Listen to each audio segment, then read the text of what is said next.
아멘. 아멘. 아멘. 할렐루야. 우리 하나님을 찬양합니다. 주님의 복음의 진수 로마서를 함께 우리 또 여행하면서 하나님이 세상을 이처럼 사랑해서 주님이 주신 가장 크고 위대한, 주님이 유일무이한 그런 복음의 그런 그 궁전을 우리가 여행하면서 하나님께서 우리에게 베푸신 복음이 어떤 복음이며 또 내게 그것이 어떤 의미인지를 또 이렇게 살펴보고 있습니다.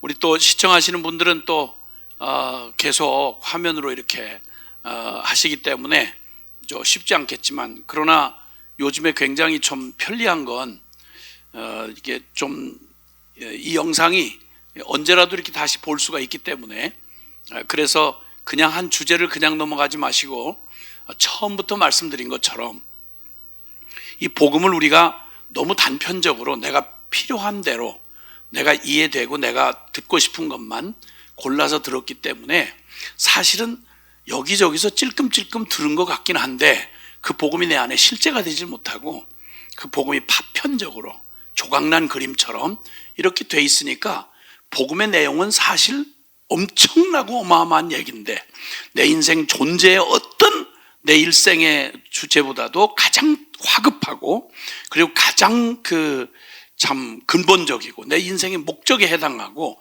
영원한 운명을 포함하는 이런 엄청난 주제인데도 불구하고 너무 소홀하게, 너무 값없이 그저 종교에 하나 불과하게 이렇게 취급하고 살아가는 사람들이 적어도 안타까운 일인데 너무도 많아요. 솔직한 말로. 그런데 그 어떤 때는 또 때로 열심을 내다가도 그 열심을 내면서도 풀리지 않는 뭔가 복음만으로 되지 않을 것 같은 이런 안타까움이 있는 이유가 뭐냐면 복음을 복음대로 받질 못한 거죠. 그 중에 가장 중요한 게 복음을 이루는 이 모든 내용을 총체적으로 보지 못한다는 거예요. 어떤 사람을 알려고 할 때도 그 사람의 일부분, 일하는 스타일이나 아니면 그 사람의 위치나 그 사람에 대한 일부분만 가지고 그 사람을 알 수가 없죠. 그래서 이 복음을 알되 총체적인 복음을 알기 위해서 우리는 첫 번 시작할 때부터 중요한 키워드에 해당하는 복음이 정말 하나님의 복음이며 성경이 예언한 그 복음이며 그 아들의 복음이며 하나님의 오직 믿음으로 라고 하는 아주 중요한 주제들이 다뤄지고 또 내가 곧 나의 운명에 가장 가까운 게 죄라고 하는 주제인데 이 죄에 대해서 깊이 한 번도 부딪혀보거나 고민을 해보지 않는 거예요. 그리고 자꾸만 다른 데서 내 인생에 꼬인 문제를 팔자소관하고 점치고 또 어떡하라도 뭘 떼워서 뭘 붙이면 해결이 될 것 같은 이런 어리석은 삶을 계속 살아가는 거예요. 근데 이 문제에 대해서 깊이 다룰 수는 없어서 미리 솔직히 말씀드렸습니다. 이거 그냥 총체적인 복음을 이렇게 집중하기 위해서 5박 6일 동안 모든 일을 전폐하고 밤낮으로 해결될 때까지 그렇게 하는 순회 선교단이 주관하는 그런 복음 학교가 있다고 또 말씀을 드렸고요. 거기서 다루듯이 이 방송을 통해 다루는 데는 한계가 있어서 그저 중요한 주제를 그래도 로마서가 보여주는 정말 이 구조대로 그리고 강조하는 강조점대로 한번 따라가 보는 가장 쉽고 누구라도 알 수 있는, 그러나 이거는 지식의 만족을 위한 게 아니고 복음을 그렇게 접근하는 것보다 어리석은 게 없어요. 복음은 그렇게 해서 연구해 가지고 신학적 지식을 늘린다는 건 하나님 앞에 죄를 더 짓는 꼴이에요. 그렇게 살지도 않으면서 복음의 그 깊은 도전의 내용을 부딪히면서 이걸 연구 대상으로만 삼았다. 이건 무서운, 하나님 앞에 정말 무서운 잘못이죠. 그래서 정말 정직하게 하나님 경외하는 마음으로 각 주제에 대하여 하나님, 어떻게 우리가 함부로 하나님에 대한 아무리 개념이 없다고 하지만 적어도 웬만하면 사람들이 어디 웬만하면 어디 종교시설만 들어가도 사람이 좀 엄숙해지는 마음이 생기잖아요. 인간이 영적 존재이기 때문에 그래요. 하나님 앞에 감히 그런 불경건한 태도를 갖는다는 건 말이 안 되죠. 주제를 다뤄도 그렇단 말이죠. 그래서 그런 주제들을 이렇게 다뤄오는 중에 지금까지 온 주제들 중에도 여러 가지 뭐 죄에 대해서 또 여러 그 진리에 대해서 이렇게 성경에 관해서 이렇게 얘기를 나눴는데 그거 그냥 대강 들었다 순서 따라서 막 요거 그 다음 들어야 되겠다 이게 아니고 그 이해가 안 되면 거기서 머물러 서서 그 영상을 다시 좀 보시고 그 주제 앞에 정직하게 서셔서 그 주제가 건너져야 그게 먼저 전제가 돼야 되는 겁니다. 건축을 할 때도 얘기를 가만히 들어보니까 뭐 우리나라 이거 건축하는 경우에 하고 조금 좀 강조점이 좀 더해서 좀 이렇게 그 정말 그렇다 하고 생각된 건 미국에서의 그 건축 허가를 전체 받아놓고도 그 과정마다 그 인스펙터가 와서 그 특히 이 기초 공사를 할 때에는 이 기초는 건물 전체의 운명을 갖고 있는 거니까 그냥 잘하겠지. 그러다 우리 삼풍백화점 무너졌잖아요. 성수대교 무너졌고. 잘 되겠지. 이건 긍정의 힘, 적극적 사고방식 이런 걸로 통하는 게 아니에요. 그건 철저한 전제. 이게 아니면 그 다음은 못 나가는 거죠. 그래서 건축허를 받아놓고도 이 기초공사를 했는데 기초공사를 따로 그걸 검사하러 나오는 기관이 있다고 그래요. 나와서 그 원래 설계대로 그 강도를 견뎌낼 만한 그런 강도 구조 이거 안 돼 있으면 허 받아놔도 이거 통과 못하면 건축 진행을 못한대요. 굉장히 맞는 말이라고 생각해요. 집을 하나 지어도 그런데 우리의 이 영적인 우리의 이 복음에 이런 삶을 세우는 일에 우리가 이거 알아요. 그거 했다 치고 이렇게 해서 가정 위에다가 집을 질 수는 없는 거예요. 근데 죄가 뭔지도 모르면서 죄가 뭔지도 모르면서 복음을 어떻게 알겠어요? 무슨 복음을 구하겠어요? 그러면 그리고 내가 누군지 내가 누군지조차 확인이 안 돼 있는데 그 내가 중심이 되어 살아가는 인생 그냥 사는 대로 그냥 방황이죠. 근데 그렇게 똑똑하신 분들이 바쁜 분들이 그 질문 한번 안 해보고 사는 거예요. 내가 누군지 그냥 대강 태어나서 생긴 욕심 가지고 살아가는 게 인생이려니 하는 거예요. 아니요. 복음이 없다면 몰라도 복음을 들었다면 아마 이번에 간단하게 다뤄진 우리가 마음에 관한 진리, 복음에 관한 진리, 죄에 관한 진리, 그리고 그 죄와 내가 어떤 관계인지 이런 얘기는 어디서도 들을 수가 없어요. 성경에서 우리에게 밝혀진 진리를 따라 나눴던 진리는 그냥 됐다 치고 다 이해했습니다. 이게 아니고 거기에 머물러 서서 정말 내가 그러한가, 정말 그러한가 하고 그 진리 앞에 서서 성령께서 우리 영혼 안에 이루시는 일, 기회를 드리란 말이에요. 그래서 그걸 정리하고 그게 돼야 그 다음 단계가 이해가 돼요. 그게 분명히 내 것이 돼야 그 다음 단계가 또 그 진리가 들어오고 그걸 이해할 수가 있는 거예요. 그냥 대강 신학적으로 이해하면 그거 무슨 얘기, 그거 다 하는 얘기입니다. 몰라서 망했나요? 알고 망한 유대인은 뭐라 그럴 거야? 아니 다 알고 아담과 하와가 망했잖아요. 그거 먹으면 정령 죽는다는 걸 몰라서 그럼 속았나요? 아니요. 알고 선악과 먹은 거예요. 죄라는 게 뭐 몰라서 짓습니까? 망하는 게 몰라서 망합니까? 아니요. 그렇지 않다는 거예요. 그런 우를 또 범할 수는 없지 않습니까? 그래서 이번 이 로마서와 함께 우리 하시는 분들에게 꼭 당부드리고 싶은 건 이거 허락될 수 있잖아요. 이미 영상은 떠 있고 언제라도 그 진리 앞에 안 되면 다시 틀어서 그거 해결될 때까지, 그래서 그게 된 다음에 그 다음 진도를 나가시고 그 다음 또 진도를 나가시고 이럴 때 우리의 진짜 눈에 비닐이 벗겨지듯이 이게 우리의 진리가 이전엔 들리기만 했던 게 그냥 내 심령을 때리고 들어오는 그런 진리와 부딪히는 그런 축복을 경험하실 수 있습니다.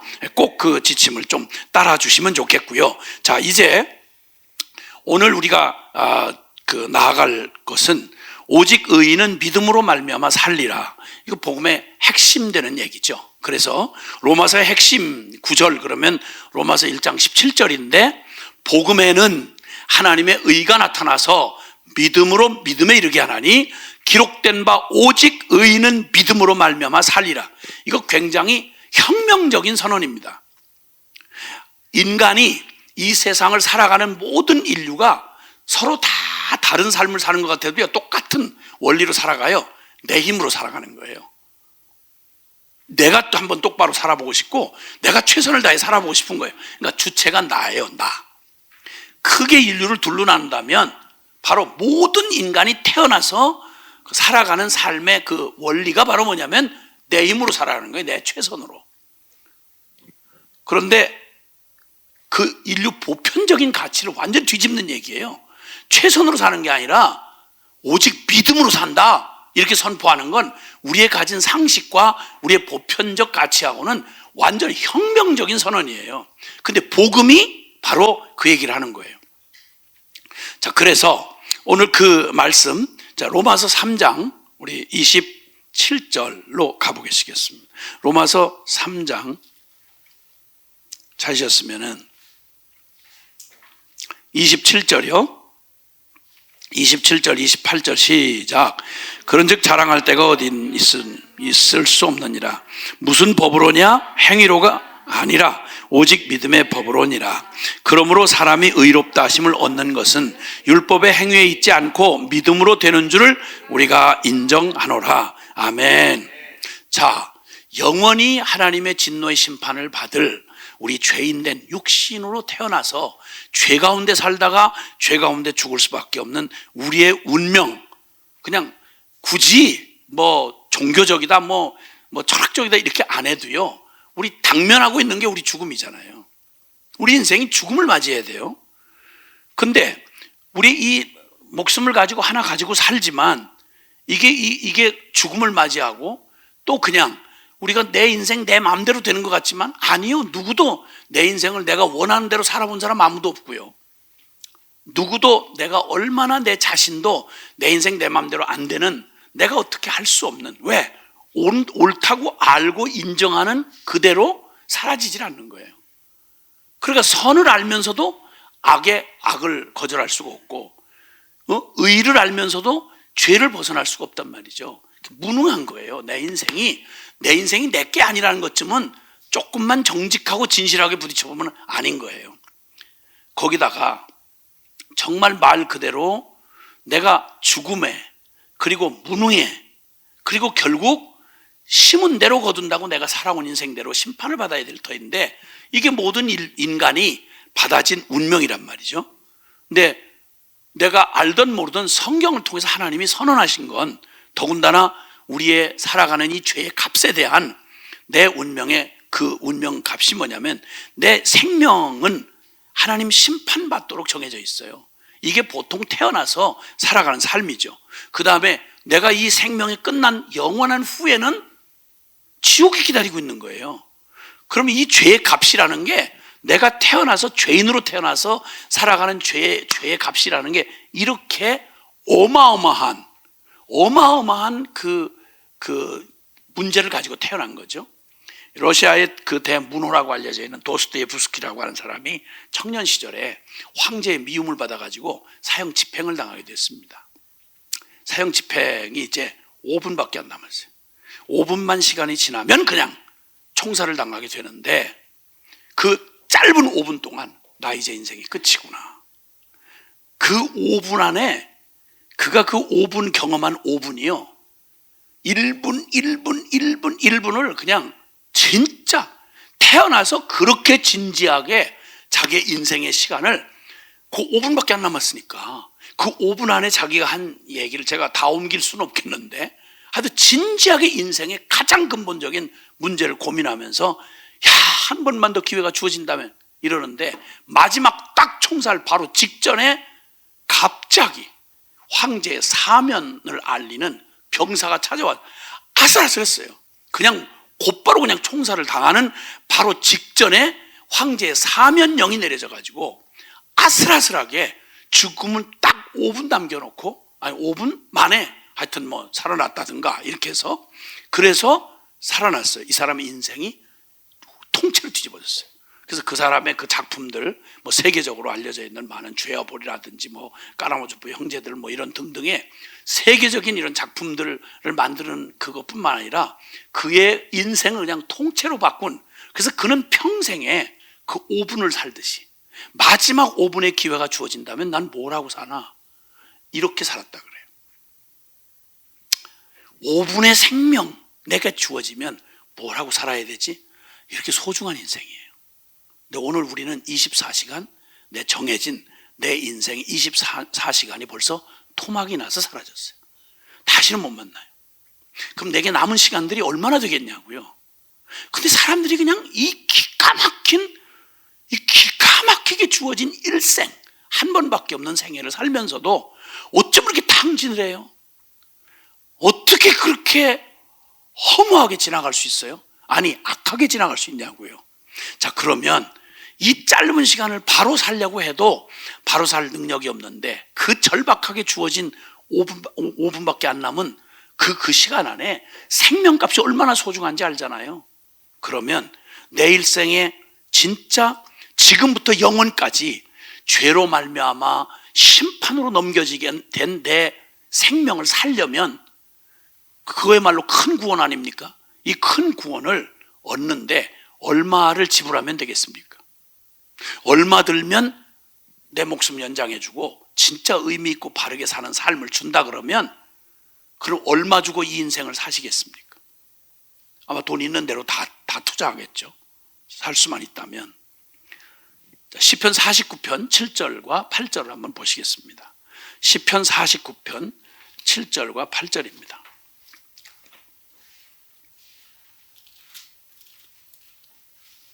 시편 49편 7절 8절 말씀 같이 시작. 아무도 자기의 형제를 구원하지 못하며 그를 위한 속전을 하나님께 바치지도 못할 것은 그들의 생명을 속량하는 값이 너무 엄청나서 영원히 마련하지 못할 것임이니라. 아멘. 아멘. 내 목숨을 만약 돈으로 계산한다면, 돈 주어서 얻을 수 있다면 얼마를 들여야 이 생명을 사죠? 더군다나 그냥 잠깐 이렇게 별 의미 없이 살아가는 이 죄인으로 살아가는 삶도 이렇다면, 이 죄의 형벌받을, 영원히 형벌받을 내 운명과 그리고 나의 이 삶의 이 생명의 값을, 이거 만약에 그 기가 막힌 사형받을 그리고 심판받을 나를 만약 돈 들여서 구원한다면 얼만큼 값을 치르면 우리의 영혼을 구원할 수 있겠냐는 말이에요. 여기 말하잖아요. 그들의 생명을 속량하는 값이 너무너무 엄청나서 영원히 마련하지 못할 것이다. 맞아요. 우리가 받은 구원이, 우리에게 주시고자 하는 하나님의 구원이 영생이에요. 잠깐 지금 살다가 없어지는 요 유한한 인생뿐만 아니라 영생을 주시겠다는 거예요. 그리고 그 죄에 영원히 벗어나지 못할 죄의 저주에서 우리를 완전히 해방을 시켜주시겠다는 거예요. 그럼 얼만큼 비용이 들어야 될까요? 지구 팔면 될까? 가능하질 않아요. 그렇게 지금 주님이 우리가 읽었던 로마서의 말씀이 바로 그 말이에요. 로마서의 말씀이, 자, 주님께서 그런즉 자랑할 데가 어딨냐? 있을 수가 없느니라. 너희들을 구원하는 일에, 네 생명을 구원하는 일에 자랑할 게 있느냐 하는 말은, 너 값 치를 거 있어? 그거 살 만큼 당당하고 저가 자신 있게 그 값을 치를 만한 네 생명의 속량값을 낼 수 있겠어? 그게 유대인들은 뭘 자랑하냐면, 저 할례 받았는데요, 내가 그래도 지금까지 착하게 살았는데요. 그게 네 목숨값을 치르는데 값이 되겠어? 그걸로 그 엄청난 죄에서 용서받는 값이 되겠냐 이 말이에요. 어디다가 카드를 지금 내밀어?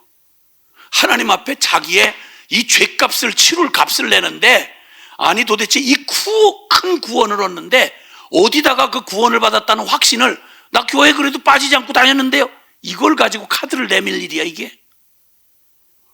내가 헌금을 좀 많이 했는데요, 이거 가지고 지금 우리에게 주시는 하나님의 구원을 살 수 있겠냐는 말이에요. 그 말이에요. 그 무슨 어처구니 없는 얘기냐는 거예요.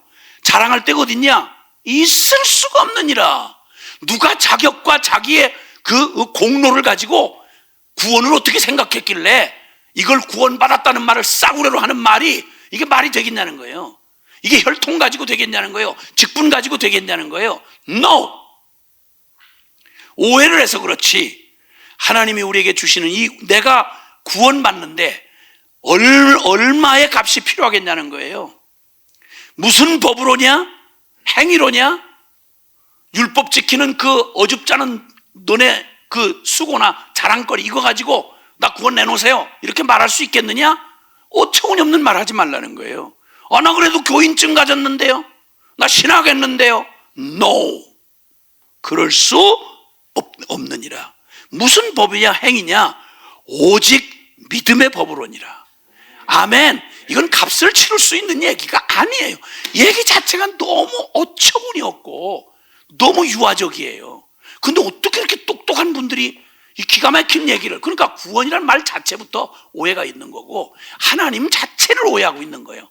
그래서 앞서 말씀드린 대로 기본되는 진리를 믿었다 치고 안다 치고 이렇게 가지고는 얘기 자체가 풀리질 않아요. 철저 그 하나만 진지하게 부딪혀도 이 질문 앞에 서는 거예요. 무슨 값으로 네 생명의 속전을 내겠냐?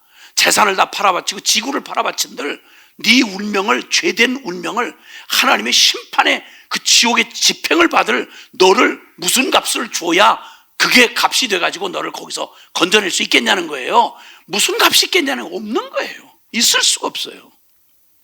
그러니까 다른 어떤 것도 내 편에서 나올 수 있는 건 값을 치를 게 없기에 하나님이 그 값을 준비해가지고 너의 모든 그 죄값, 너의 모든 비참한 그 모든 운명에 그 하나님 앞에 나갈 수 없게 하는 그 기가 막힌 저질러 놓은 모든 일에 대한 영원한 지옥의 불구덩이에 떨어져야 할 그 무서운 심판의 값도 우리로서는 불가능하니까 하나님이 친히 일어나셔서 그 아들의 생명 값을, 그 어마어마한 값을, 그 죄값을, 심판의 값을, 그 생명의 값을 하나님이 직접 지불해 놓으셨다.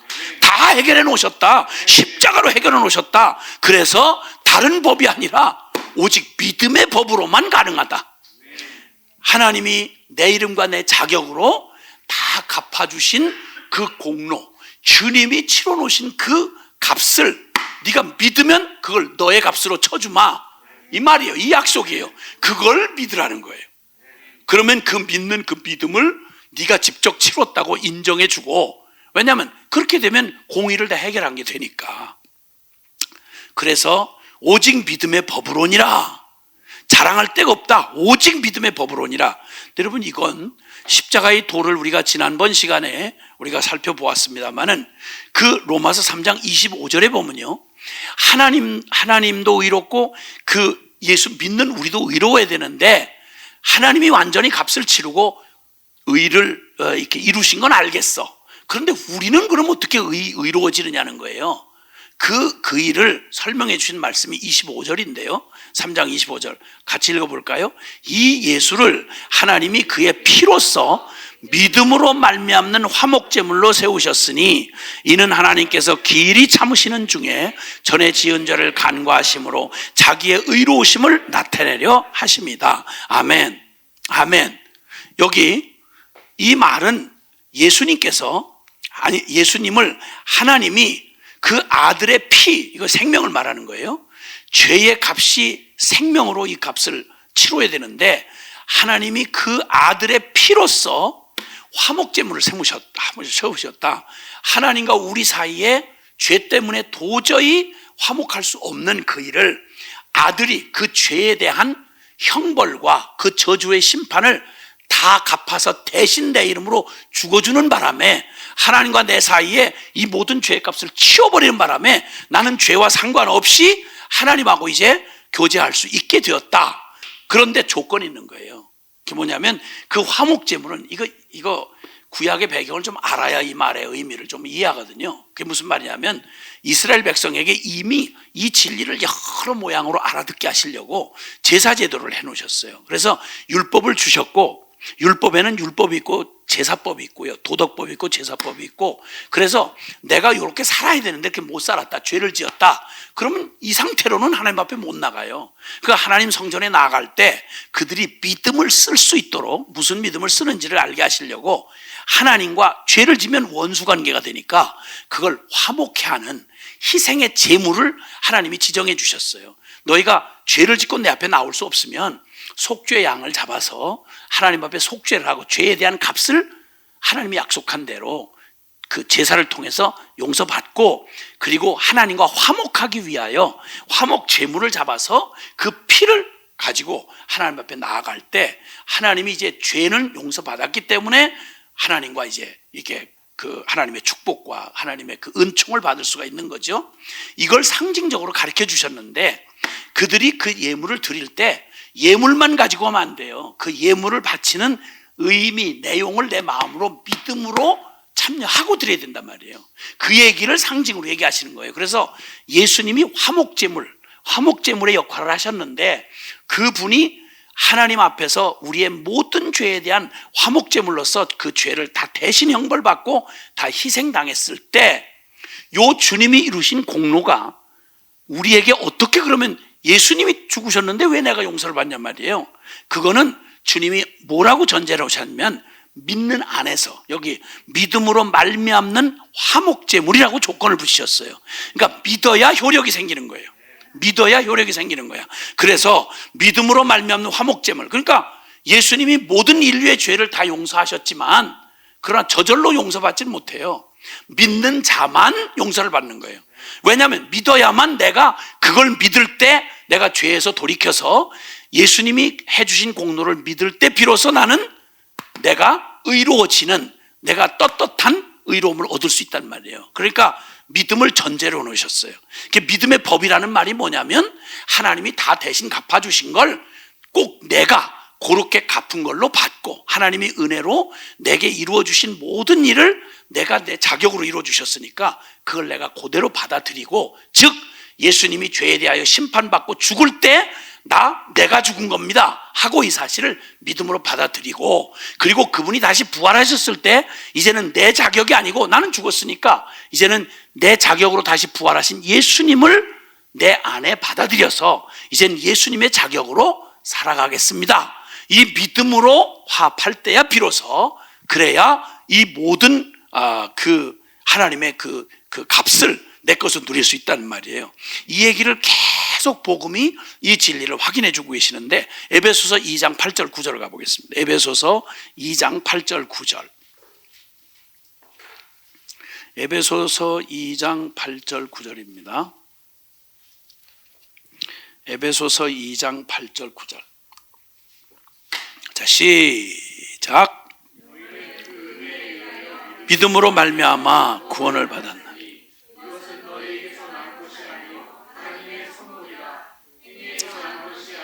이는 누구든지 자랑하지 못하게 함이라. 아멘, 아멘. 네, 우리는 내가 행위로, 내가 돈 벌어서 내가 값을 치르고 이런 게 아니기 때문에 자랑할 게 아무것도 없어요. 우리에게는 오직 이 모든 값은 예수님이 대신 갚아주셨는데, 그게 전부 은혜로 주신 거예요.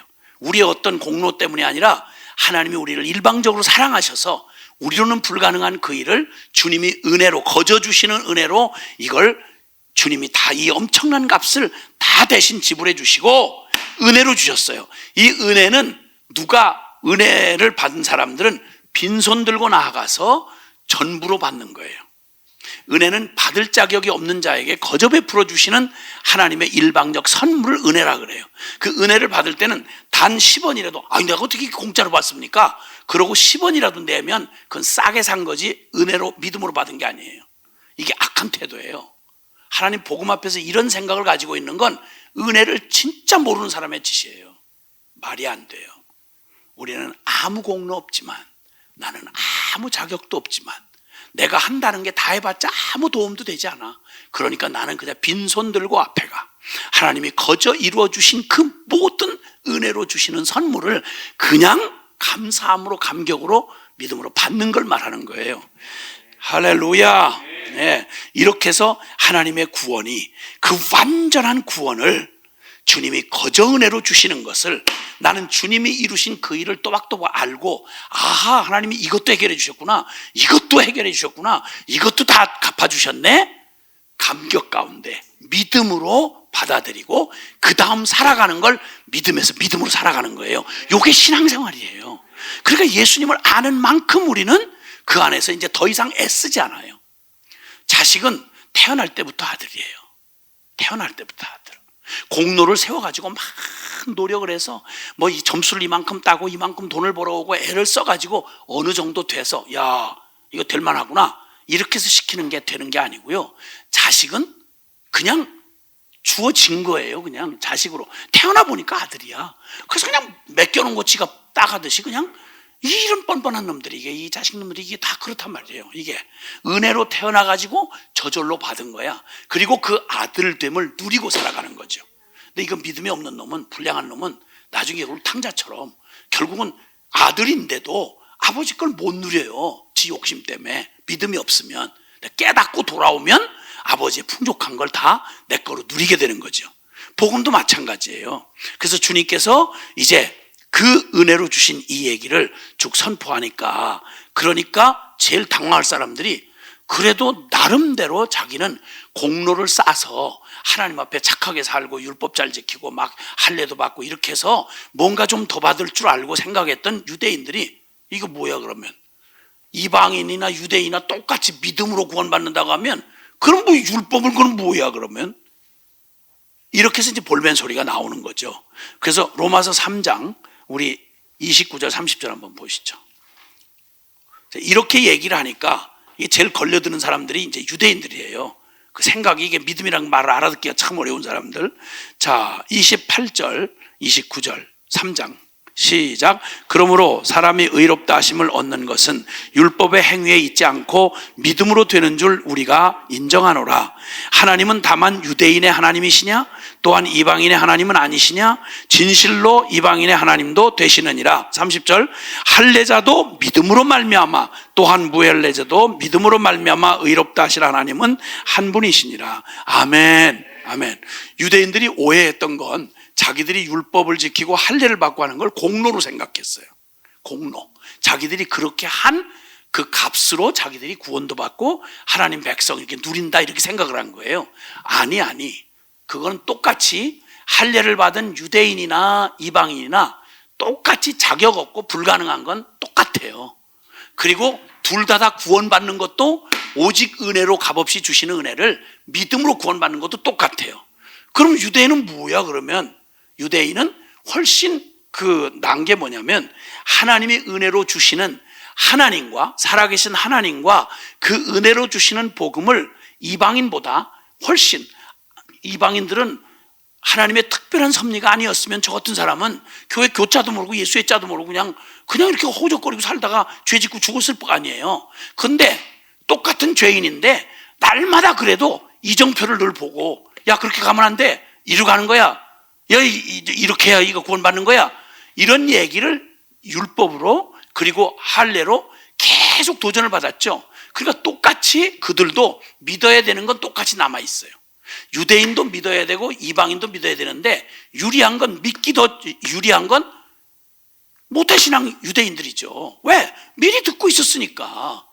그러니까 그런 게 우선 혜택을 누린 거예요. 근데 이걸 잘못 이해를 해가지고 그 자체를 가지면 저절로 자기들은 그런 걸 행위로, 이렇게 자기들은 선민이기 때문에 할례를 받았기 때문에 저절로 그 공로로 구원을 받는다 이렇게 생각을 한 이 자체가 잘못인 거예요. 자, 그러니까 31절에 보면 그런즉 우리가 믿음으로 말미암아 율법을 파기하느냐? 그럴 수 없느니라. 도리어 율법을 세우느니라.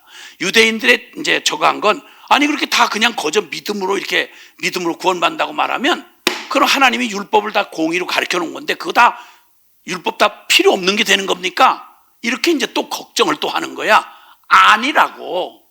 너네가 율법을 안다고 하지만 율법을 지킨다고 하면서 제대로 지켜서 그 중심이 안 바뀌니까, 복음을 못 만나니까 율법 알아봤자 모르는 놈이나 아는 놈이나 알고 저지르니까 더 나쁜 놈이 되는 거야. 그러니까 어차피 여기서 율법이 믿음으로 구원받는 말은 율법을 파기하는 게 아니라 율법을 오히려 더 율법답게, 우리 구원받고 나면 하나님이 주신 율법인데 그 예수님을 믿고 나 죽고 예수님이 사신다고 하는 믿음으로 살면 더 율법을 온전하게 지키게 되잖아요. 그렇죠? 근데 전에는 율법을 지켜서 자격을 따서 내가 이렇게 하나님 앞에 이렇게 될 수 있겠다고 생각한 이게 잘못된 거고, 그렇게 할 수 없는 나를 십자가의 복음을 만나서 이제는 내 안에 예수님의 생명이 살아가는 걸 믿고 살아가니까 오히려 더 전에는 제대로 지키지 못했던 말씀을, 하나님의 말씀을 따라 살게 되니까 오히려 율법을 더 굳게 세우는 것이 된다. 이거 전부 생각이 왜곡되어 있는 유대인들 설득하느라 이렇게 말이 복잡해요. 얘기는 간단한 건데. 너 꼬라지가 던진다 잘 알지 않냐? 알아요. 나 같은 죄인은 이게 생각만 하면 다 죄만 짓고 이런 것들 그냥 이렇게 아야 그냥 죄인인 줄 알고 의지할 게 아무것도 없는 놈은 이 복음을 알아듣기가 쉬운데 어줍지 않게 뒤섞인 채로 이 얘기를 듣고 자꾸만 이러는 유대인들, 모태신앙들이 진짜 이걸 못 알아듣고 자꾸 이런 시비를 거는 거예요. 자, 그래서 그 설명을 하느라고 오직 의인은 믿음으로 말미암아 살리라는 얘기가 지금까지 이 진리를 살펴보는 동안 그 길밖에 없지 하는 결론이 분명한데도 근데 여전히 남아있는 유대인의 걱정거리가 있어요. 그게 바로 유대인의 그런 이 율법적인 사고가 믿음으로 구원받는다는 이 말을 이해하기를 어렵게 하는 거예요. 그 얘기를 쭉 풀어주시는 게 4장이에요. 로마서 4장 보실래요? 자, 로마서 4장 한번 가보시죠. 4장 1절부터 1절부터 시작. 그런즉 육신으로 우리 조상인 아브라함이 무엇을 얻었다 하리요? 만일 아브라함이 행위로서 의롭다 하심을 받았으면 자랑할 것이 있으려니와 하나님 앞에서는 없느니라. 성경이 무엇을 말하느냐? 아브라함이 하나님을 믿음에 그것이 그에게 의로 여겨진 바 되었느니라. 아멘. 그러니까 이들이 아브라함의 자손이라고 하는 유대인의 그런 자긍심, 그래서 자기들은 하나님 앞에 의로운 백성이다 이렇게 생각하는 혈통에 갖는 이런 믿음을 근거 없다 너. 왜냐하면 아브라함이 하나님 앞에 의롭다함을 받은 건 너네가 지금 막 자랑하는 모세의 율법을 지키고 막 할례를 받고 이렇게 해서 의롭다함을 받은 게 아니고 아브라함을 의롭다 하실 때 그 기준이 뭔지 아세요? 우리하고 똑같은 기준이에요. 아브라함이 바랄 수 없는 중에 하나님이 그렇게 하신다니까 하나님은 나는 소망 없고 나는 가능하지 않지만 하나님이 그렇게 하신다니까 그걸 믿었어. 그랬더니 그걸 주님이 그 믿음을 의로 여겨주셨다. 이게 창세기 15장 6절 말씀이에요. 아브라함이 하나님을 믿음에 그 믿음을 의로 여기셨느니라. 이게 성경이 무엇을 말하니 그 말이에요. 성경 똑바로 봐라. 너네 생각이 잘못된 거 아니냐? 갑자기 십자가 얘기하면서 갑자기 믿음으로 의롭게 된다, 믿음으로 구원받는다 이 얘기를 갑자기 하는 말이 아니고 너네가 말하는 조상, 아브라함 저 조상이 이 똑같은 이 믿음, 나는 안 된다 그러나 하나님은 하신다, 이 믿음 복잡한 게 아니고 이 믿음이에요. 더군다나 구원 문제에 있어서는 이 죄장아찌 같은 내 존재로는 아무리 갈고 닦고 몸부림을 쳐도 내 힘으로는 구원 못 받아요. 그러니까 구원 못 받는 우리를 하나님이, 전능하신 하나님이 은혜로 우리를 구원받을 길을 마련해 주셨다. 그래서 너희는 그냥 일은 하나님이 다 하시고 그 하나님이 하시는 은혜로 이루어 놓으신 그 구원을 믿고 받아들이기만 하면 그 믿음을 너희에게는 의로 여겨주신다. 근데 그 믿음으로 의롭다함을 받는다는 말이 아브라함과 똑같은 믿음을 요구하는 거예요. 그 얘기를 설명하시는 거예요. 그래서 여기 4절과 5절 한번 읽어보세요. 시작. 일하는 자에게는 그 싹시 은혜로 여겨지지 아니하고 보수로 여겨지거니와 이를 아니할지라도 경건하지 아니한 자를 의롭다 하신 이를 믿는 자는 그의 믿음을 의로 여기시나니. 여러분 일꾼이 일하고요 오후에 이제 계산해가지고 주인한테 싹스를 받잖아요. 그 싹스를 받는 건 자기가 일한 대가에 대한 보수로 받는 거예요. 근데 은혜란 일을 안 했는데 그런데 주인이 갑자기 성경에 나와 있는 얘기예요. 하루 종일 처음에 와가지고 포도원에서 일을 한 사람들이 하루 종일 일했으니까 약속한 싹스를 받아야 될 거 아니야. 일당을 쭉 받는데 근데 이 주인이 이상한 주인이라서 무슨 생각이 있는지 자꾸 이 사람들이 마음이 걸려. 그래가지고는 그 인력시장에 가가지고 오후에 다 떼지나고 이제 연장 다 정리해야 될 시간인데 혹시나 또 어떤 놈이 불쌍한 놈이 있나 싶어가지고 나가서 보니까 아니나 다를까 비썩 마른 놈이 누구 아무도 안 데려가겠어. 그냥 봐도. 근데 그 일자리도 못하고 집에도 못 가고 얼쩡거리고 서 있는 걸 본 거예요. 어이 와봐 이리 와봐. 그냥 주면 거지 동냥하는 거예요.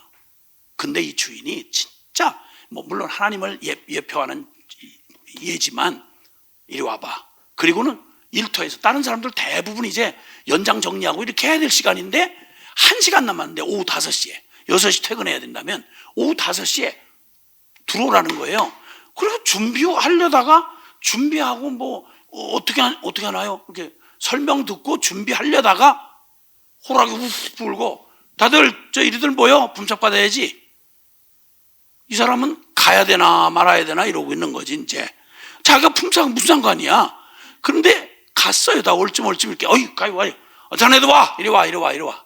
그러더니 제일 먼저 완벽하게 성경대로 하자면 한 데나리온, 이게 일일 품꾼 품삯이에요. 쉽게 말하면 요즘으로 말하면 20만 원 그러면 20만 원을 한 푼도 안 빼고 20만 원을 다 주는 거예요. 이거 아니 왜 이랬습니까 이거? 이 사람은 이거 받으면서 자기가 품삯으로 받는 생각을 요만큼도 못하는 거죠. 왜? 일을 안 했으니까. 그걸 은혜라 그래요. 이 얘기 하시는 거예요. 이거. 일을 아니할지라도 경건치 아니한 자를 의롭다고 하시는 이를 믿는 믿음이에요. 이 사람은, 이 품꾼은 다른 거 따질 것도 없이 아이고 왜 주십니까? 아이고 사람 기분 나쁘네. 제가 거짓입니까? 이래가지고는 이놈은 은혜라는 걸 모르는 놈이라 그건 받을 수도 없어. 준대도 못 받아요. 자존심으로 안 받는 거예요. 근데 눈물이 핑 도는 거죠. 주인님, 주님, 저 데려가는 사람이 없었던 놈입니다. 식구들 민망해서 돌아가지도 못하고 그러는데 이거 안 주셔도 됩니다. 그래서 저는 그냥 이거 인간, 쓸모없는 인간이구나 하고 이러던 나한테 그냥 불러주셔서 삽자로 한번 들었다가 그래도 그냥 아주 버려지고 잊혀진 물건이 아니고 그래도 나를 불러주는 사람이 있구나. 이것만 해도 제 마음을 위로받은 것만 충분합니다. 주인님 고맙습니다. 이거 안 주셔도 됩니다. 제가 무슨 품삯입니까? 아니야, 내가 주고 싶어 주는 거야. 이 사람은 절대 품삯으로 생각 안 해요. 은혜로 생각하죠. 은혜구나. 나머지 하루 종일 일했던 사람들이 이 사람 주는 거 보고 자기들은 생각하기 한 10배는 줄 알았거든. 똑같이 주는 거야. 그랬더니 막 따지고 드는 거예요. 뭐냐 이거, 일도 안 하는 사람 저 사람은 이거 주고. 이보게 그건 내가 내 마음대로 하는 거야. 자네 나랑 한 데나리온 약속했잖아. 그 품값 받아가. 자네만큼 품값으로 일하는 사람은 품값만 받고 가면 돼요. 그런 사람은 은혜를 몰라요. 그런데 이 사람은 은혜를 아는 거예요. 구원이라는 이 어마어마한 구원이 우리에게 품값으로 하려면 아까 얘기했잖아요. 이 큰 구원의 값을 뭘로 너 돈 낼래? 무슨 공로로 뼈가 빠지고 다 달아엎어지도록 하면 네 죄값에 대한 값이 되겠냐? 너무 비싸서 아무도 내 생명을 속량할 값을 낼 자가 아무도 없다는 거예요. 누가 내줘야 돼요? 하나님이 내주셔야 돼요. 그것도 그 아들의 생명값으로. 그걸 은혜로 받는 자들은 하나님 자기들을 의롭다고 여겨주시는 분을 그냥 감격입니다. 믿습니다. 당신이 주시는 모든 걸 그냥 있는 대로 받겠습니다. 주는 그대로 받는 거예요. 그러면 여기는 품삯을 만약에 20만 원 줬다.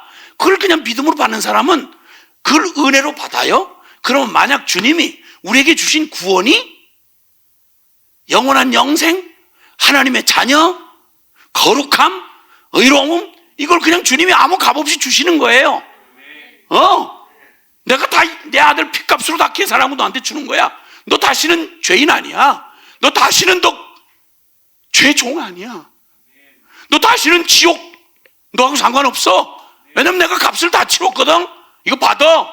그러면 은혜를 아는 사람은, 은혜라는 말은 뭐냐면 그냥 그 하나님이 거짓말하지 않은 하나님이 그 완전한 복음을 주는 걸 감격해가지고 믿음으로 아멘, 진짜나 지옥 안 가도 되는군요. 진짜나 이제 죄하고 저놈하고 상관없군요. 진짜 하나님 아버지군요. 좀 익숙하진 않지만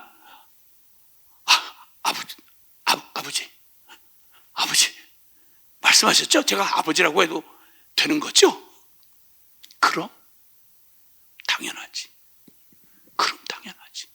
이걸 누리면서, 이걸 믿으면서 하나님 아버지, 주기도문 가르쳐준 대로 심장은 떨려도 하늘에 계신 우리 아버지 이렇게 부르면 하나님이 당신이 약속한 거니까 진짜 어머야 내 아들아 이렇게 해주신다는 거예요. 그 믿음을 믿는 믿음으로 살아가는 걸, 그걸 신앙생활이라고 한단 말이에요. 그걸 은혜로 받았다고 하는 거예요. 그 얘기하는 거예요. 그 얘기. 너 조상 아브라함이 너네처럼 그런 짓 하냐? 아니야.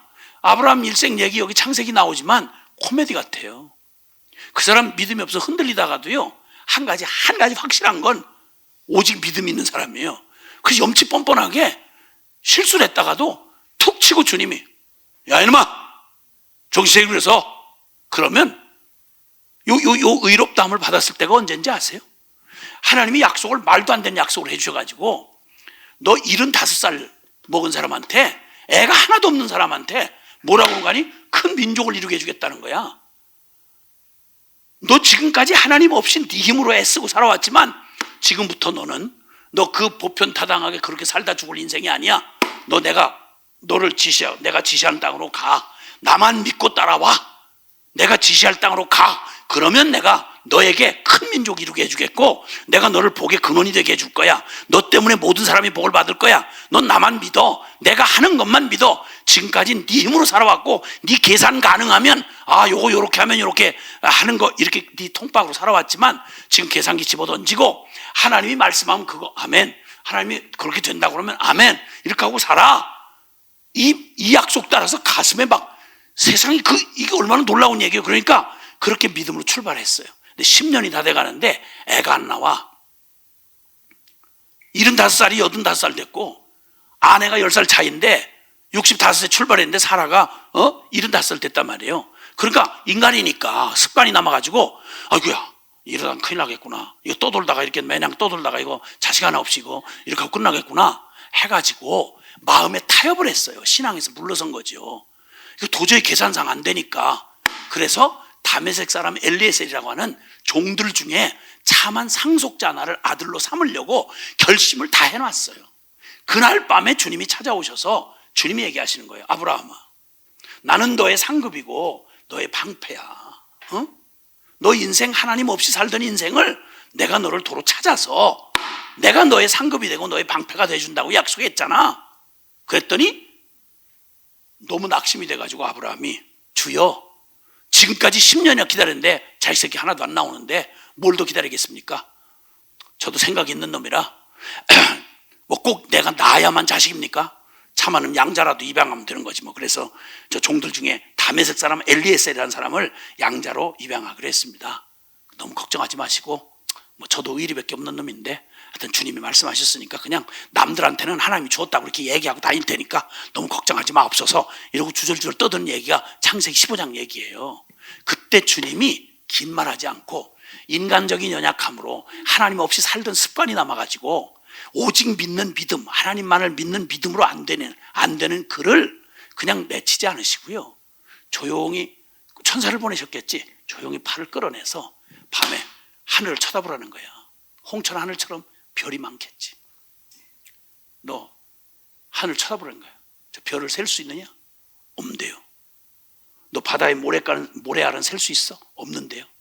너 똑바로 들어. 내가 너를 통해서, 너와 사라를 통해서 하늘의 별처럼 바다의 모래처럼 너희 후손을 그냥 수도 셀 수 없을 만큼 그렇게 해주겠다. 더 말도 안 되는, 그냥 더 불가능한 얘기를 하시는 거예요. 얘기를. 그때 아브라함이 정신을 번쩍 차리고 계산기 확 집어 던지고 얼른 정신 차리고서, 그렇지, 내가 처음 떠나던 날 내가 계산이 가능해서 왔어. 하나님을 믿었어. 그리고는 얼른 믿음으로 회복하고 가니까 그때 아브라함이 그 마음 안에 흔들렸던 믿음을 다시 잡아서 계산이 아니라 전능한 하나님을 하나님으로 믿는 그 믿음을 보시고 됐어, 그 믿음이면 돼 하고 그걸 의롭다고 여겨주신 거예요. 여러분, 이렇게 해서 나로서는 안 되는 걸 하나님을 하실 수 있다. 이 믿음이 왜 필요한지 아세요? 이 구원받는 이 일 때문에 필요했던 거예요. 이걸 하게 하시려고 믿음의 조상 아브라함을 인간 수준에서 못 벗어나는 우리를 하나님 그분을 믿는 믿음으로 바랄 수 없는 중에 바라고 믿는 믿음.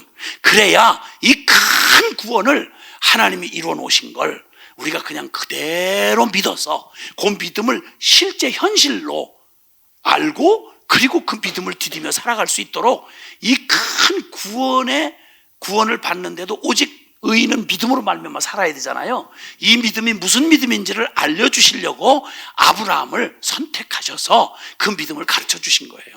그걸 성경에다 기록해 놓으시고 아브라함 얘기, 이거 대단한 얘기 없어요. 그냥 한 사람 실수하고 왔다 갔다 하는데 우리같이 연약한 사람을 믿음의 조상을 만드신 하나님의 이야기예요. 그러니까 그걸 보면 와, 이게 믿음이구나, 이게 믿음이구나 이렇게 배워가도록. 그 믿음의 결론은 딱 하나예요. 그것은 17절부터 보면 같이 한번 읽어보실래요? 17절부터 시작. 기록된 바 내가 너를 많은 민족의 조상으로 세웠다 하신 것 같으니 그가 믿은 바 하나님은 죽은 자를 살리시며 없는 것을 있는 것으로 부르시는 이시니라. 아브라함이 바랄 수 없는 중에 바라고 믿었으니 이는 그의 후손이 이 같으리라 하신 말씀대로 많은 민족의 조상이 되게 하려 하심이라.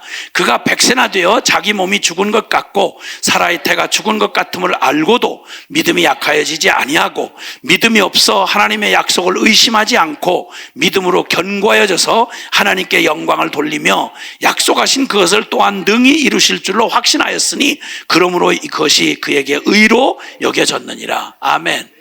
아멘. 어떻게 설명하면 이렇게까지 하실 수 있을까요? 애들도 알아듣도록. 아브라함이 믿은 바 하나님은 죽은 자를 살리시며 없는 것을 있는 것으로 부르신 하나님이에요. 우리 믿는 하나님 그렇죠? 하나님 창조하셨잖아요. 무에서 유를, 구원받을 수 없는 나를 바뀔 수 없는 이거 완전히 인간이 노릇 못할 나를 하나님이 어떻게 하나님의 아들 삼으시냐고. 나로서는 불가능한데 없는 걸 있게 만드시고, 그리고 죽은 자를 다시 살리신 하나님이다 이거예요. 그래서 아브라함 평생에 하나님이 그 믿음을 주님 키우시느라고요, 일부러 아브라함과 아내 사라 사이에 아이를 안 주세요. 약속만 계속 주세요. 근데 그 약속을 언제까지 하냐면 100살 될 때까지. 75살에 주신 약속을 25년이 흘러가는 동안에 계속 점점 시간이 흐르니까 점점 몸은 늙죠. 거기다 아이야 사라의 생리가 그쳤어. 이제 생산할 수가 없게 됐어요. 그럼 이제 끝난 거예요. 끝났는데 주님이 뭐라고 하는 거 아니? 나는 약속한 나는 하나님이다. 아이고 아닌데요. 이거 상식이 안 통한대. 야 이놈아, 상식은 너한테 얘기지 하나님도 상식이냐? 그렇군요. 자기 몸에 죽은 것 같음, 사라의 태에 이미 죽은 것 같음을 알고도 믿음이 약하여지지 않았다. 무슨 얘기예요? 믿음의 근거가 나의 최선에 있지 않고 하나님에게 있는 거예요. 그럼 하나님이 된다고 했으면 되는 거예요. 의사는 끝났습니다. 안 됩니다. 하나님이 아니야, 내가 너를 불렀어, 너 사명 남아있어. 그럼 의사가 결론이요, 하나님이 결론이요? 아멘이지, 아멘이지. 우리는 틀렸습니다, 끝났습니다. 그런데 하나님이 괜찮아, 분명히 이룰 거야. 그걸 믿는 걸, 그걸 믿음이라 그러는 거예요. 그러니까 긍정의 힘, 적극적 사고방식 따위가 믿음이 아니고요, 믿음은 나로서는 안 돼, 그런데 하나님은 하실 수 있다 이거예요. 그 믿음 얘기하는 거예요. 그 믿음. 그렇게 얘기해 놓고 23절 한번 보세요. 23절에서 25절까지 시작. 그에게 의로 여겨졌다 기록된 것은 아브라함만 위한 것이 아니요 의로 여기심을 받을 우리도 위함이니 곧 예수 우리 주를 죽은 자 가운데서 살리신 이를 믿는 자니라. 예수는 우리가 범죄한 것 때문에 내줌이 되고 또한 우리를 의롭다 하시기 위하여 살아나셨느니라. 아멘, 아멘, 아멘, 아멘, 아멘, 아멘. 이건 아브라함에게만 필요했던 믿음이 아니라 그 믿음을 우리에게 고스란히 전해주신 목적이 뭐냐면, 구원의 복음을 아무리 전해주어도요, 그 복음을 아브라함같이 이렇게 믿지 아니하면 우리하고 복음하고는 상관없는 거예요. 다 이루어주신 주님의 이 어마어마한 값을 다 치르고 다 허락해준 이 하나님의 복음을, 너는 하나님은 직접 값으로 치르셔서 하나님의 의를 회복하셨지만 너는 믿을 때 하나님이 행하신 것과 똑같은 자격과 효과로 네가 그랬어, 네가 그렇게 갚은 거야, 너는 의로워, 이렇게 여겨주시겠다는 거예요. 그래야만 하나님도 의롭고 우리도 의로운 일이 가능해지는 거예요. 그래서 그 약속을 우리에게 주셨어요. 그럼 우리가 예수님이 얼마나 철저하게 죄의 값을, 이사야서 53장 말씀처럼 얼마나 철저하게, 내가 아무리 죽일 놈이고 내가 아무리 소망 없는 인간이라도 주님께서 나에게 있는 죄고 나고 죄였던 내가 받아야 될 그 죄값을 얼마나 철저하고 완벽하게 예수님을 통해서 다 갚아주셨는지를 우리가 안다면, 그럼 이제 원래 내가 아는 내가 결론이 아니고 예수님을 통해서 하나님이 이뤄놓으신 이 복음이 결론이라면, 그러면 우리는 예수님에게 일어난 일이 내게 일어난 일로 받아들이는 거예요. 왜냐하면 주님이 그렇게 인정해 주시겠다는 거예요. 그리고 그 믿음으로 순종하면 진짜 말 그대로 내 안에 예수님이 살아가시는 걸 누리며 살아가는 기적 같은 삶이, 믿음의 삶이 이루어지는 거예요.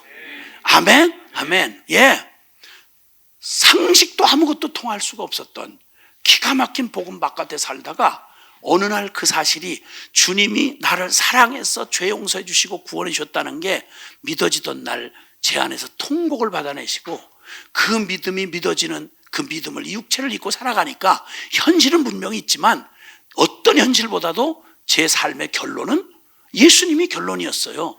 그 믿음으로 따라오는데 누구도, 나 그때도 처음 예수님을 만나고 아무것도 모를 때요, 성경 아무것도 모르고 요한복음 316절밖에 몰라. 그것만 믿게 됐어. 그런데도 당당하게 제가 이랬어요. 누가 나보다 더 행복한 사람 있으면 나와보라고. 누가 나보다 행복한 사람 있으면 나와보라고. 그때부터 기뻐서 정말 눈물로 살았어요.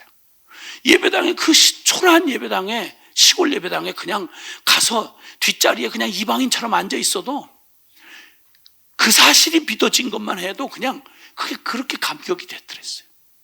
얼마나 고마운지. 그날로부터 무소유로 살고 지금까지 와서 주의 종으로 부름받아가지고 주님이 그 믿음 없던 나에게 이 아브라함의 믿음을 계속, 내가 무슨 오늘을 사는 거 가지고 내일은 믿음 없어서 사느냐, 그럴 수 없어요. 저 지금도 걱정이 되고 어떤 때는 목을 조르듯이 어떤 때는 막 압박이 되기도 해요. 그러나 나는 알아요. 그게 결론이 아니라는 걸. 이 믿음 가지고 사니까 사람들이 다들 놀래요. 어떻게 그렇게 겁 없이 믿음으로 사느냐? 무슨 얘기야? 겁이 많으니까 주님을 믿지. 그동안 살아오는 날 동안 주님 한 번도 실망시킨 적 없고, 제 인생 하나도 건사하지 못하던 망한 술집 아들놈, 의지가 너무 박약해서 세상을 용기로 맞부딪히고 살 만한 용기도 없던 놈을 예수 하나 믿는 이 믿음 가지고 살았더니 저를 통해 수많은 영혼들이, 그 수많은 영혼들이 그 기가 막힌 두려움과 저주와 죄 가운데서 구원받고 용기를 얻어가지고 세상을 변화시키는 사람들로 살아가는 이 기적 같은 행진을 주님이 하게 하신단 말이에요. 주님이 하십니다. 아멘. 오늘 여기까지 말씀을 듣고 내가 얼마나 불가능한 죄고 나고 죄였는지, 내 불을 보던 내 앞에 기다리고 있는 심판과 저 지옥의 형벌이 내 운명이었는데 누가 나를 거기서 건져낼 수 있나.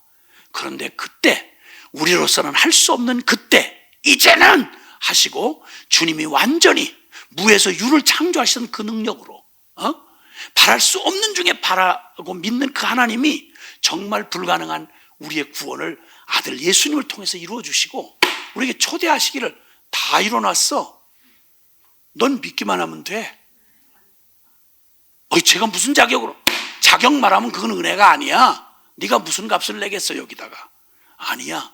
모든 것 내가 다 지불했어. 넌 이것 받아 누리기만 하면 돼. 내게로 나와 믿어 라고 초청하시는 이 주님의 음성을 듣는 자리에 왔습니다. 기독교가 말하는 믿음, 복음이 말하는 오직 의인은 믿음으로 말미암아 살리라는 저 믿음이란 말은 최선이 아닌 거예요. 아닌 거예요. 긍정의 적극적 사고방식 따위가 아닌 거예요. 이건 완전하게 십자가 부활같이 나는 안 되고 나는 끝났고 나로서는 아무것도 할 수 없지만 하나님이 오직 행하신 그 일을 믿는 믿음으로 나아가는 이 믿음. 그래서 오직 의인은 믿음으로 말미암아 살리라는 이 말의 의미가 제대로 이제 들려질 시간이 됐어요. 그걸 묻겠습니다. 사랑하는 우리 시청하는 모든 우리 좋아하는 형제 자매 여러분, 언제 이 믿음으로 주님의 이 복음을 받아들인 적이 있으십니까? 예수 죽음이 정말 정녕 나의 죽음이었구나. 왜? 예수님이 내 이름표 달고 내가 되어 죽어주신 거니까. 그리고 이제는 주님의 죽음을 믿음으로 받아들이고 이젠 내가 산 것 아니고 그 불쌍하고 가련하고 지저분하고 연약하고 안 되는 그 나는 이미 십자가가 뚜렷하게 우리에게 소리치는 게 너 거기서 끝났어. 너의 모든 그 인생 짐 벗었어. 내가 너를 해결해 주었어. 그리고 이제는 너는 나를 너의 생애의 전부로 믿음으로 받아들여서 너 위에 죽으시고 부활하신 예수님을 문제 해결사 말고 도우미 말고 예수님과 함께 죽고 이제는 예수님이 내 안에 전부로 오셔서 주님 내 안에 참 생명과 주인이 되셔서 주님이 내 안에 살아가시옵소서. 이렇게 예수님을 영접했던 적은 있으십니까?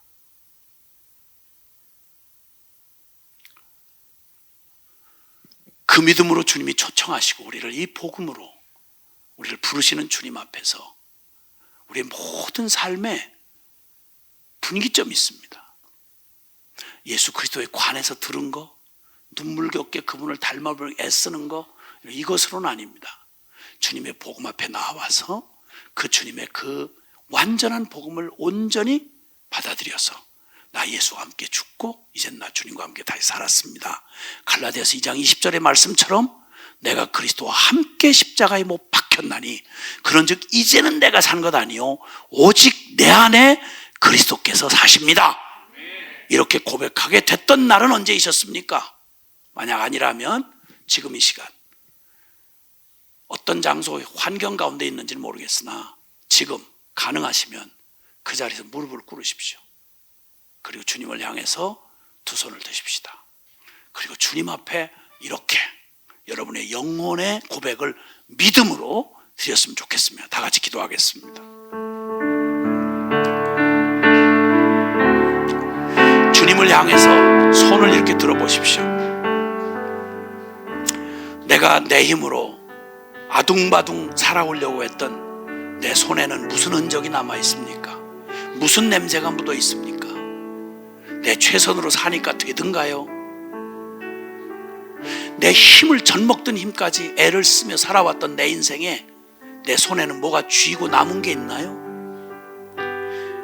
하나님 앞에 가도 그거 내놓을 만한 건가요? 만약 아니라면 우리 내 손에 움켜쥐고 못 놓았던 나 세상의 그 알량한 것들 이거 주님 앞에 그냥 빈손 손을 딱 펼치고 주님의 십자가 앞에 그냥 내던지고 우리의 본래의 모습으로 돌아갑시다. 태어날 때부터 알몸 가지고 태어났잖아요. 빈손으로. 오직 갖고 태어난 건 죄밖에 더 있습니까? 주님 제 손을 보세요. 이 빈손을 보세요. 내 인생의 모습입니다. 부인할 수 없이 저는 죄인이었습니다. 주님 이제 알겠습니다. 나에게는 아무런 희망도 없다는 것을. 그러나 이제 주님의 복음을 듣고 주님을 향하여 우리의 머리를 듭니다. 그리고 주님의 음성을 듣습니다. 너 내게로 오라고. 내가 너를 위해 모든 일을 다 그리스도 안에서 해놓았다고. 그리고 이제 그 주님을 향해서 빈손 들고 은혜로 주신 그 복음 앞에 이렇게 고백하기를 원하시는 분. 예수님, 나 하나님 없는 삶, 여전히 주님의 이름을 부르면서도 내 눈물겨운 최선과 몸부림으로 살았던 나는 부끄러운 죄인임을 부인할 수가 없습니다. 이제 회개하고 십자가 앞에 나아가서 내 이름표 달고 죽으신 주님의 죽음이, 바로 그 주님의 죽음이 나의 옛사람, 그 불쌍하고 가련한 나의 옛사람의 죽음인 줄을 내가 이제 받아들이고 이제는 이제 비로소 주님을 나의 주님으로 영접합니다. 내 안에 오시옵소서. 그리고 주님 내 생명이 되어주시고 나의 주인이 되어주시옵소서. 그리고 이젠 주님 내 안에 내가 사는 것 아니요 오직 내 안에 그리스도께서 사시는 것임을 이제 믿고 그 그 믿음에서 믿음으로 살아가겠습니다. 이렇게 고백하기를 원하시고 이 고백이 실제가 되셨던 분들, 다시 한번 이 고백으로 확인하고 그게 거짓이 아니고 실제임을 다시 한번 고백할 뿐만 아니라 오늘 처음으로 이 주님을 영접하기를 원하시는 분들, 이 고백을 여러분의 언어로 똑같이 못해도 괜찮아요. 여러분의 영혼에 주님이 감동해 주신, 깨닫게 해주신 복음으로 그냥 단 몇 마디라도 주님 앞에 생명을 고백하세요. 그러면 주님이 알아들으시고 이 복음으로 여러분의 영혼을 구원하시고 그 놀라운 새로운 삶을 시작하게 하실 거예요. 우리 함께 다 같이 기도하겠습니다. 오, 사랑하시는 아버지 하나님 감사합니다. 예, 주님 감사합니다. 할렐루야. 주님 하나님 없이 이 텅 빈 손처럼 죄밖에 남은 게 없는 우리의 비참했던 나의 삶, 죄 가운데 살고 죄를 벗어나보려고 눈물겨운 최선으로 살았지만 하나님 당신 앞에 의로울 게 내놓을 게 아무것도 없는 죄인임을 이제야 인정합니다. 오 주님, 힘껏 버텨보려고 했지만 주님 금방 결석 주저앉고 각오하고 결심했지만 변절하기 쉬웠습니다. 주님, 이제 압니다. 내게는 소망이 없음을, 내게는 아무런 기대할 게 없음을. 그래서 이제는 오직 주님이, 당신이 나의 생명, 나의 주가 되셔야 합니다. 주님만이 나의 주님이 되셔야 합니다.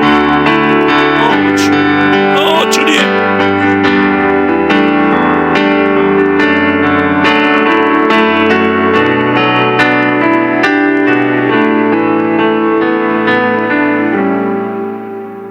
살아계신 하나님 아버지,